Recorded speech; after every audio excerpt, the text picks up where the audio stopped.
Assalamualaikum dan selamat sejahtera. Okey, video kali ini adalah sambungan daripada bahagian pertama, langkah-langkah proses pendaftaran projek dalam sistem PPHP ini. Okey, sebelum ni saya dah tunjukkan cara-cara pendaftaran untuk satu projek.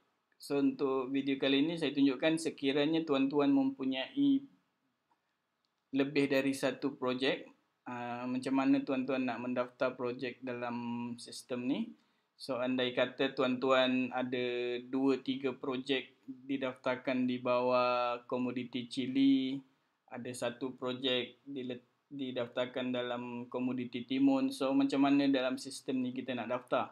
Proses dia sebenarnya adalah sama. So maksudnya apa yang saya nak terangkan adalah projek tu dipecahkan mengikut kawasan sebenarnya, mengikut lokasi tuan-tuan usahakan projek tersebut. Contoh yang saya daftarkan ni, kalau tuan-tuan lihat dalam video pertama hari tu, saya dah daftar satu projek iaitu Chili Petigasi Kampung Balak. So maksudnya saya ada juga satu lagi projek Chili tapi tempat lain. So maksudnya tempat lain tu adalah projek yang lain lah, bukan di bawah projek yang sama dengan Kampung Balak ni. So maksudnya saya ada dua projek Chili di lokasi yang berbeza.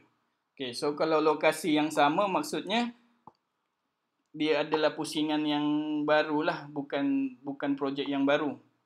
Okay, maksudnya kalau projek tu di kawasan lain, maksudnya itu adalah projek baru, bukan projek yang sama dengan Kampung Balak ni.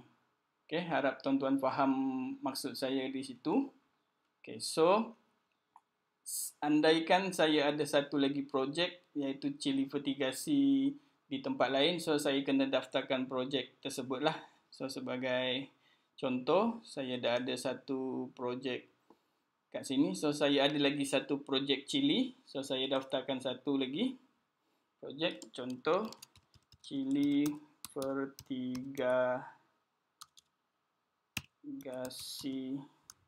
Sungai Udang sebagai contoh. So komoditi pun sama. So tinggal masukkan alamat.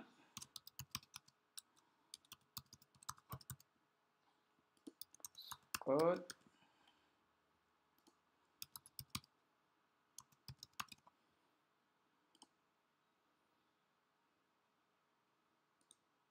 So masukkan pusingan terkini, tarikh tanamnya bila. So contoh untuk Chili Petigasi Sungai Udang ni saya start tanam pada 5 Februari 2020. So just masukkan maklumat yang lain. So tinggal klik daftar lah. Saya tanam kat sini ada 2000 polybag sebagai contoh.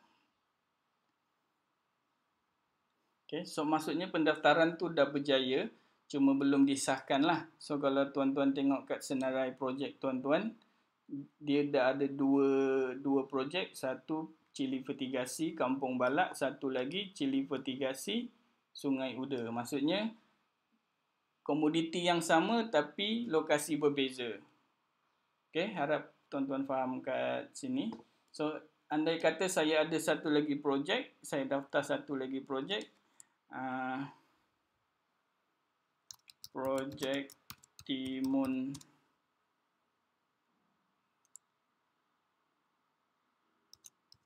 Plot 1. Andaikan maksud dia tanaman timun seperti itu. So just masukkan alamat.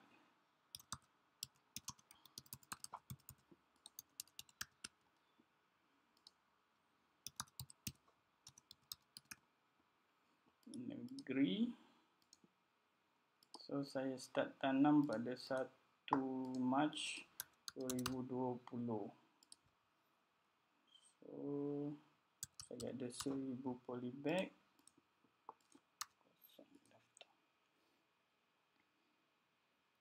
Okay, so tuan-tuan hanya perlu tunggu pengesahan dari pihak PPK sahajalah selepas pendaftaran hantar. So bila tuan-tuan lihat kat senarai projek, tuan-tuan dah ada 3 projek kat situ dengan komoditi yang berbeza lah.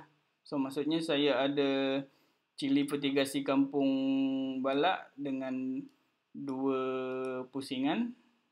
So untuk Sungai Udang saya ada 1 projek dan 1 pusingan, dan untuk projek timun saya dalam 1 pusingan.